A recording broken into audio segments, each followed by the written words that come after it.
नमस्कार। मैं हूं डॉक्टर दत्तात्रेय और जैसा कि आप सभी को मालूम है कि भगवत गीता के विभिन्न योगों के बारे में मैं आपसे चर्चा कर रहा हूं। आज द्वितीय क्रम है। द्वितीय क्रम में मैं जो दूसरा अध्याय है सांख्य योग का, उससे संबंधित आपसे चर्चा करूंगा। और जैसा कि मैंने आपको बताया है कि अर्जुन विषाद योग जो कि प्रथम अध्याय है, उसके पश्चात ये जो सांख्य योग है ये द्वितीय अध्याय है। अर्जुन जो है पहले अध्याय में विभिन्न तरह की चेष्टाओं के साथ भगवान श्री कृष्ण से प्रश्न करते हैं कि मेरे जितने सगे संबंधी हैं उनसे युद्ध करने का तात्पर्य क्या है। मुझे यदि राजपाट मिल भी जाता है, मुझे विभिन्न तरह के सुख यदि मिल भी जाते हैं, तो इनसे क्या प्राप्त होगा यदि मेरे रिलेटिव ही मेरे साथ ना हो। देखिए, यहाँ रिलेटिव मतलब ये आवश्यक नहीं है कि रक्त संबंधों की ही चर्चा हो रही है। रिलेटिव का मतलब है वे सभी जो किसी न किसी तरह से आपसे प्रीतिपूर्ण व्यवहार करते, वे जो किसी न किसी तरह आपको देख के मुस्कुराते हैं, आपसे हंसकर बातें करते हैं, ऐसी बातें जिनसे आप प्रसन्न हो जाते हैं। यहाँ अर्जुन उन सभी की बात कर रहे हैं। तो अर्जुन पूछते हैं कि हे भगवान, यदि मैं अपने जितने प्रीतिजन हैं उनका ही वध करके यदि राजपाट को प्राप्त कर भी लेता हूं, तो मैंने तो सब कुछ खो दिया, मुझे क्या प्राप्त होगा। यदि मैं ऐसे राजपाट की संकल्पना भी कर लेता हूं तो उससे मुझे क्या प्राप्त होगा। अब इस संबंध में भगवान श्री कृष्ण जो हैं अर्जुन को जवाब दे रहे हैं सांख्य योग में। सांख्य योग निश्चित रूप से एक ऐसा दर्शन है जो मनुष्य को आत्मबोध करवाता है कि मनुष्य वाकई में है क्या, मनुष्य को कैसी प्रवृत्तियों का विकास करना चाहिए। उन सभी को के लिए जो किसी भी तरह से संघर्षरत हैं, परिवार में रह रहे हैं, ऐसे व्यक्ति जो किसी भी तरह से कोई परीक्षाओं को दे रहे हैं। परीक्षा तो जीवन में निरंतर चलती रहती है। परीक्षाएं खाली क्लासेस की नहीं होती हैं, परीक्षाएं जीवन में निरंतर है, प्रतिदिन है। तो मैं उन परीक्षाओं की बात कर रहा हूं। तो जो कोई परीक्षाएं दे रहे हैं, जो जीवन में किसी परिवार में रह के जीवन यापन करते हैं, जिनमें पारिवारिक सामंजस्य का अभाव है, ऐसे लोगों के लिए सांख्य योग बहुत ही उत्तम है।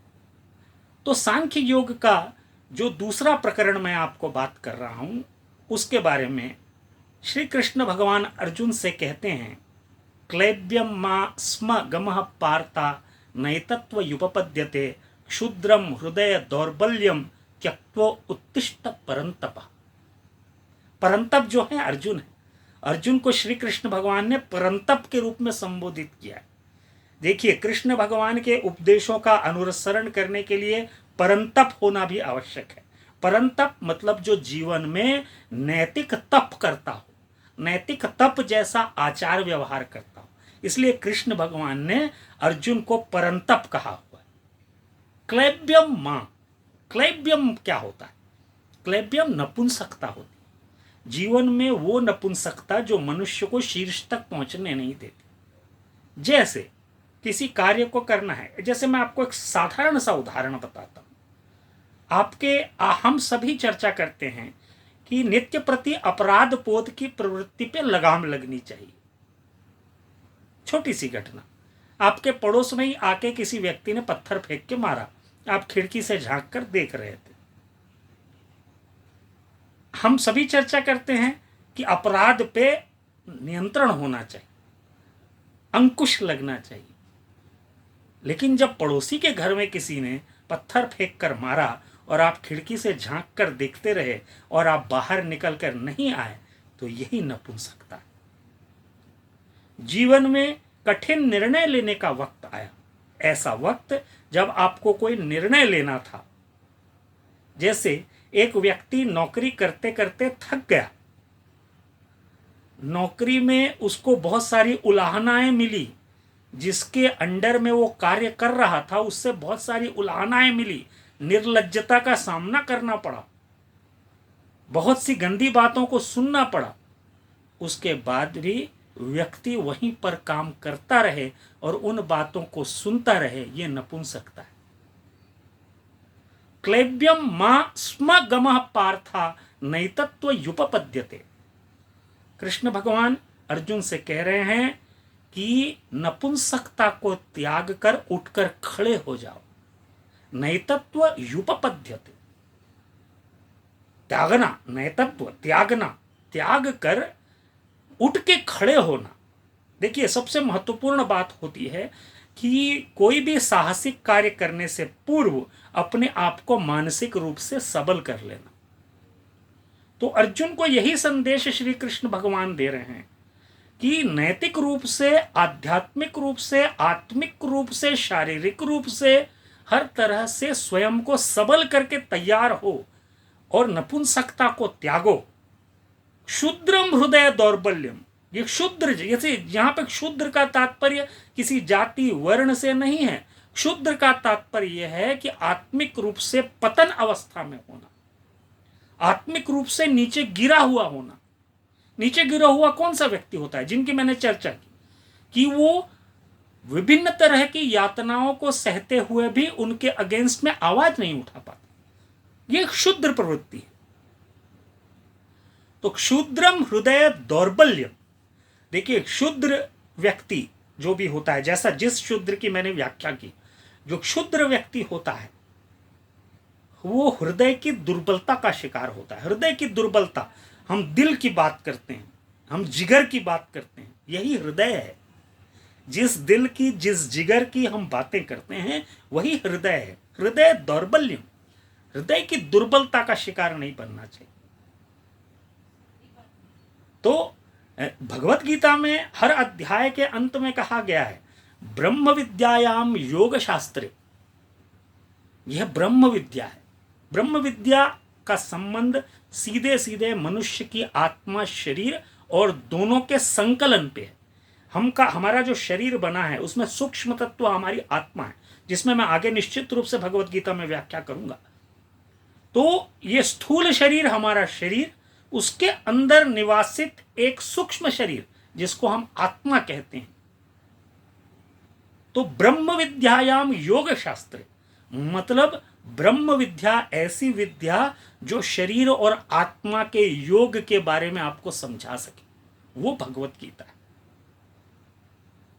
कृष्ण भगवान अर्जुन से निवेदन कर रहे हैं, अर्जुन का आह्वान कर रहे हैं कि ये जो भीषण प्रवृत्ति है, ये जो विषम परिस्थिति है, इस परिस्थिति में उठ के खड़े हो जाओ और युद्ध करो। क्यों युद्ध करने के लिए कह रहे हैं कृष्ण भगवान? जैसे ये जीवन में हम प्रतिदिन किसी न किसी तरह के युद्ध में लिप्त रहते हैं, जब से सो के उठते हैं और इवन जब सोते रहते हैं तब भी किसी न किसी युद्ध में लिप्त रहते हैं। कोई न कोई युद्ध हमारे अंतर मन में चलता रहता है। जैसे दिन भर में किसी ने कुछ कह दिया तो उस विचार और आपके विचार दोनों के मध्य में युद्ध होना। तो कृष्ण भगवान और अर्जुन उसी युद्ध क्षेत्र में खड़े हैं और कृष्ण भगवान अर्जुन से संबोधित कर रहे हैं, लेकिन आपसे और मेरे से संबोधित कर रहे हैं भगवत गीता। तो कृष्ण भगवान अर्जुन से इस बात के लिए प्रेरित होने के लिए कह रहे हैं कि जो भी विषम परिस्थितियां हैं उनसे युद्ध करने के लिए तैयार हो जाओ, उनसे युद्ध करो। और युद्ध नहीं करोगे तो क्या होगा? जैसे तामसिक विचार और सात्विक विचार दोनों में प्रतिदिन युद्ध चलते रहता है। तामसिक विचार और सात्विक विचार दोनों में प्रतिदिन युद्ध चलता है, द्वंद्व चलता है। लेकिन ये द्वंद्व में 90% जो है सात्विक विचार जीत जाते हैं, इसलिए हम अच्छे मनुष्य होते हैं। यदि नकारात्मक विचार यानी तामसिक विचार जीतें तो क्या होगा? तामसिक विचार को कभी भी जीतने नहीं देना है। उसी प्रवृत्ति को विकास करने के लिए कृष्ण भगवान अर्जुन से कह रहे हैं क्षुद्रम हृदय दौर्बल्यम त्यक्त्वा उत्तिष्ठ परंतप। उन सात्विक तत्वों को जागृत करना है, उनको जीतने के लिए प्रेरित करना है। यदि हम उनको जीतने के लिए प्रेरित नहीं कर पाए और तामसिक विचार जीत गए तो जीवन में बहुत कुछ ऐसा होगा जो नहीं होना चाहिए। तो सात्विक विचारों को प्रेरित करते हुए भगवान श्री कृष्ण अर्जुन से आह्वान कर रहे हैं कि सात्विक विचारों को जीतने दो, तामसिक विचारों को हराओ, और हरा कर युद्ध क्षेत्र की जो प्रवृत्ति है, युद्ध क्षेत्र में जो चाहिए मनुष्य को, वहां पे उस हेतु प्रेरित हो जाओ और युद्ध करो। युद्ध किन से करना है? युद्ध उनसे करना है जो जीवन में आपको हराकर, आपकी सात्विक प्रवृत्तियों को हराकर आप पे तामसिक प्रवृत्तियों को थोपना चाहते। जैसे कोई व्यक्ति आपको प्रतिदिन क्रोध दिलाता है और आपको 9 दिन तक क्रोध नहीं आता, लेकिन 10वें दिन आपको क्रोध आ जाता है। यही 10वें दिन जो आपने क्रोध किया, यही तामसिक प्रवृत्ति का विकास है, यही हार है, यही पराजय है। तो तामसिक प्रवृत्तियों को विजयी नहीं होने देना है, सात्विक प्रवृत्तियों को उन्मत्त होने देना है, उत्कृष्ट होने देना है, उत्तिष्ठ होने देना है। तो सात्विक प्रवृत्तियों को आगे बढ़ाकर तामसिक प्रवृत्तियों पर विजय प्राप्त करने के लिए क्लैब्यम मास्मगमः पार्था नैतत्वयुपपद्यते क्षुद्रम हृदय दौर्बल्यम त्यक्त्वो उत्तिष्ठ परंतप। उत्तिष्ठ होना है, जागृत होना है, आगे बढ़ना है। और जीवन में एक बात मैं आपको बताऊं कि वे जो अर्जुन के अगेंस्ट के खड़े हैं, वही सब आपके अगेंस्ट खड़े हुए हैं आज इस कलयुग में। तो अर्जुन जो कृत्य कर रहे थे, अर्जुन जो सुन रहे थे, पार्थ जो सुन रहे थे, वही आपको सुनना है श्री कृष्ण के मुख से। प्रतिदिन सद्विचारों को सुनना है और प्रेरित होना।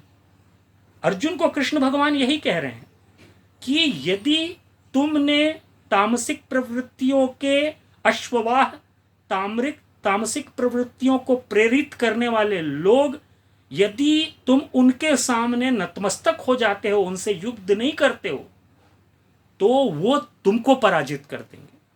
आज तुम्हारे लिए समक्ष सबसे बड़ी चुनौती क्या है कि या तो तुम उनको पराजित करो या उनसे पराजित हो जाओ। आज भी व्यक्ति के समक्ष प्रतिदिन यही परिस्थिति आती है कि या तो आप नकारात्मक प्रवृत्तियों को पराजित करो या उनसे पराजित हो जाओ। तो क्यों ना हम उनको पराजित करें? नकारात्मक, असात्विक, तामसिक प्रवृत्तियों को पराजित को करके उनके ऊपर क्यों ना विजय प्राप्त करें। यही कृष्ण भगवान का अर्जुन को संबोधन है। और निश्चित रूप से यह द्वितीय जो मैंने प्रकरण आपके समक्ष प्रस्तुत किया है, लगातार आपके समक्ष अब तीसरा प्रकरण भी मैं प्रस्तुत करूंगा। लेकिन आपने मुझे ध्यान से सुना, और इसी तरह मेरे जो YouTube का चैनल है दत्तात्रेय एस्ट्रोलॉजी, इसको आप प्रतिदिन सुनते रहें। और निश्चित रूप से जो भी आपको आत्मबोध होता है, ये मैं जितनी व्याख्या करता हूँ, इसे मेरा भी आत्मबोध होता है। तो निश्चित रूप से आपने जो मुझे सुना, मैं आप सभी को धन्यवाद प्रेषित करता हूँ। याद रखें, मेरा YouTube चैनल, उस पर आपको जाके सब्सक्राइब करना है, उसको लगातार सुनते रहें। और आपको किस तरह का लाभ होता है वो मुझे अवश्य प्रेषित करें। आप सभी का बहुत बहुत धन्यवाद करता हूँ। जय श्री कृष्ण।